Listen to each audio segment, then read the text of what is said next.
And we're happy to welcome you into a brand new week of Upon Further Review, along with Josh. This is Nate. We're at RJ's Steakery in the Oyster Bar on South Main, where the special for the month continues, even though Valentine's Day has passed. It's the steak and shrimp special for just $12.99. Enjoy it all month long at RJ's. So I hope everybody survived the blizzard of 2010. Will always go down as the blizzard of 1-0.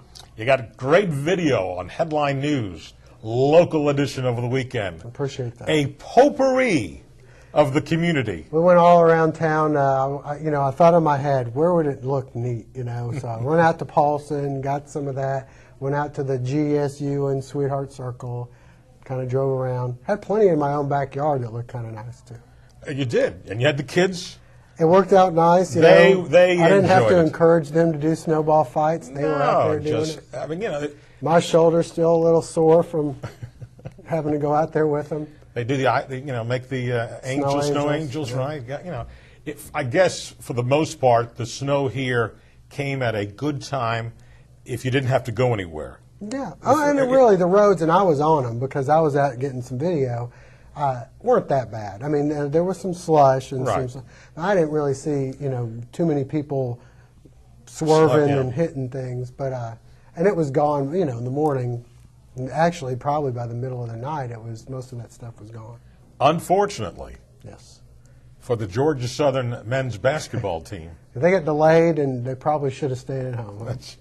I happened to go up to North Carolina, and I was debating whether to go over to Boone, and I was told that, and I went to the Campbell basketball game with Mercer on Friday night, and I was told there that earlier in the week, Boone had a blizzard and had closed school at App State in the middle of the week, and then I looked at the wind chill for Saturday, and it said 4, not 14, 4.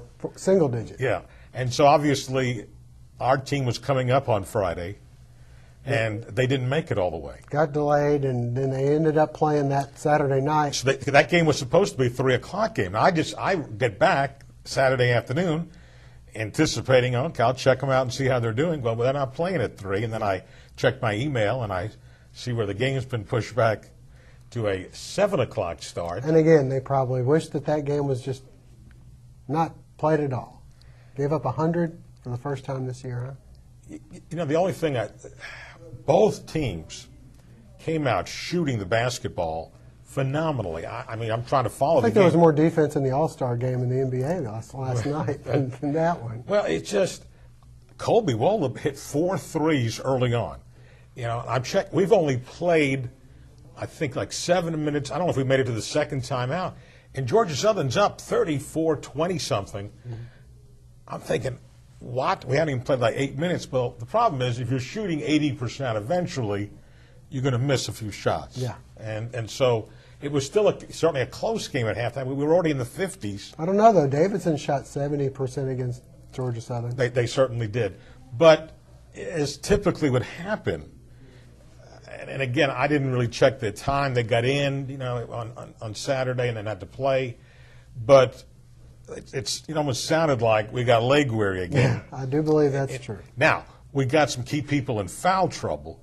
And Rory Spencer was on the floor and fouls out with almost 10 minutes to go. Yeah, halfway through in the game. Yeah, and so he's a non-factor the rest of the way. And, of course, what was a reasonably close game turns into a blowout. Gets in. And Appalachian, I have to give them credit. Of course, the same guy, Sims, who we did a good job on here, holding him under his average. He's been averaging 20-something points a game. He reached his average. He got 30-something, But and the big man, the Butts. Yeah. So they shot. Both teams shot crazy. Unfortunately for us, Appalachian shot a lot better. The Eagles now will be home on Wednesday and Saturday. So this is Furman coming in Wednesday at 7, Wofford coming in Saturday 2:30. There's a doubleheader. We all dressed up in pink. Pack your house in pink. That's all dressed up. Everybody has to dress up in pink. We're going to watch you watching for that pink shirt, Nate. I remember I had the pink shirt on. I wear my pink shirt. Just throw your reds and your whites together, wash them. I have a pink shirt. I'll try to see if I can wear it on the show All right. I don't know if it'll blind the colors here, but It just may.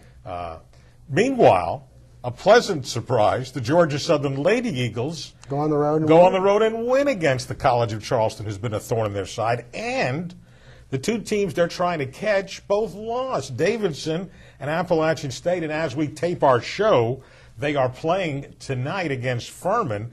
Should the Lady Eagles win and you have a chance, Davidson's playing, I believe, Chattanooga, and I think App is playing Samford. You could all of a sudden have a three-way tie as the Lady Eagles try to get to that fifth. They could get to fourth now. That would be great. So still 4 tough games left to go. They'll be home Saturday with Wofford in the noon game. But if they could somehow, it's just been the whole league this year has been back and forth. The women have Men's played and better on the road, and the guys have not won a game on the road. Well, the women have had trouble beating the teams in front of them in the standings, and then they go ahead and beat the College of Charleston, who has really, as you pointed out the other day, given them trouble here and over there, and did a nice job. There's not a lot of scoring in these games. No. It was 50 to something to 40-something. So, but anyway, happy for Rusty Cram. I know it made the weekend. Then all of a sudden, look at the standings now, and I said, well, they still got a chance here to avoid, and all we're talking about is avoiding that. An extra game. An extra game, which is not the easiest thing to do. By the way, they announced that the Davidson men's team would be guaranteed, if they're still playing on Saturday, of playing in the afternoon. We have these things. Because they're the home team? Sort of, but I'll tell you, did you hear the reason why they're doing it? No. I'll tell you and the audience. Oh. I'll give you a big tease, all right? right. How's that? All right, we'll do that. We got a lot more to talk about when we come back in a moment on Upon Further Review.